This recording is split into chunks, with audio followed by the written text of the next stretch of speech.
So here's a video explaining the new RCM sight reading requirements. Previously, candidates did not need to maintain a steady beat throughout the exercise, only presenting the rhythm. So in this old level 5 book, the first rhythm, you could get away with just doing the first 2 bars as.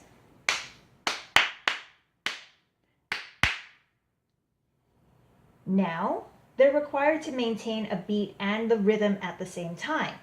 So when I first learned about this at the RCM Summer Summit, they wanted me to do it like this, with my foot tapping out the first 3 beats. So 1, 2, 3.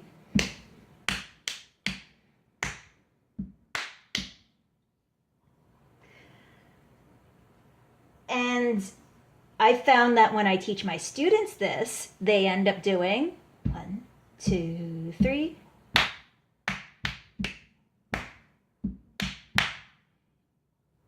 I get it. It's hard. I actually screwed up the first time I did it, and I've been teaching piano, well, not teaching, I've been learning piano for about 25 years. So here are some alternatives to help with the rhythm exercise.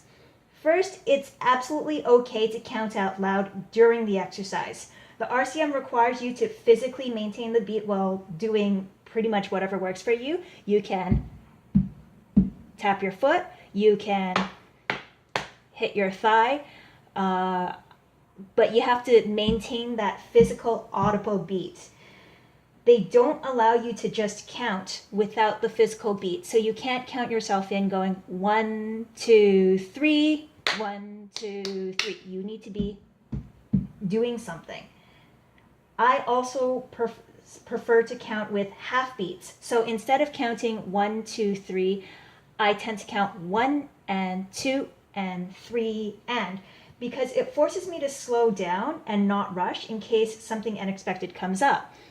So if you're not familiar with 1 and 2 and 3 and, I would end up doing 1 and 2 and 3 and 1 and 2 and 3 and 1 and 2 and 3 and. Now, this is just me personally, and maybe it will help you, your other students, maybe even your teachers, who knows? When I do a complicated exercise, I, instead of using my foot clapping and just looking at the music, I instead use my finger to point at what note I have to tap out.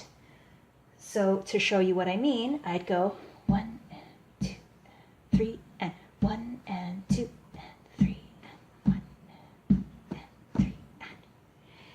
And you'll notice that my finger is kind of oh so discreetly tapping out the rhythm for me, which is required by the RCM, and you can do that for your exercise.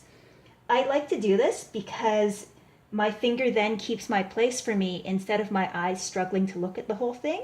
It's just one less thing for my eyes to worry about. The other method I try to teach is what I call pair apple, which is how actually I first learned how to count with my own piano teacher. It's saying words that rhythmically match up to the notes you see. So to do this passage with pair apple, I would go 1, 2, 3. Pear, apple, pear, pineapple, pear.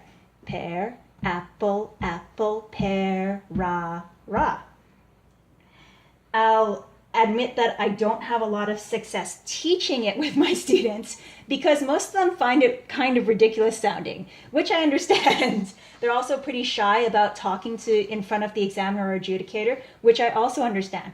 But for the few who do understand and aren't shy about it, they pick it up very quickly because they can see immediately what note is equivalent to what fruit, or they're all fruits. Most of them are fruits anyway. What fruit each of these notes are supposed to be. This is a pear. This is an apple. This is a pear. Pineapple, pear. And it seems to take very well. And you can get pretty interesting rhythms later, like down here. 1, 2, 3, 4. 1, 2, 3. Pear, pineapple, pear, pear. Apple, pear, Apple, pear, pear, pear.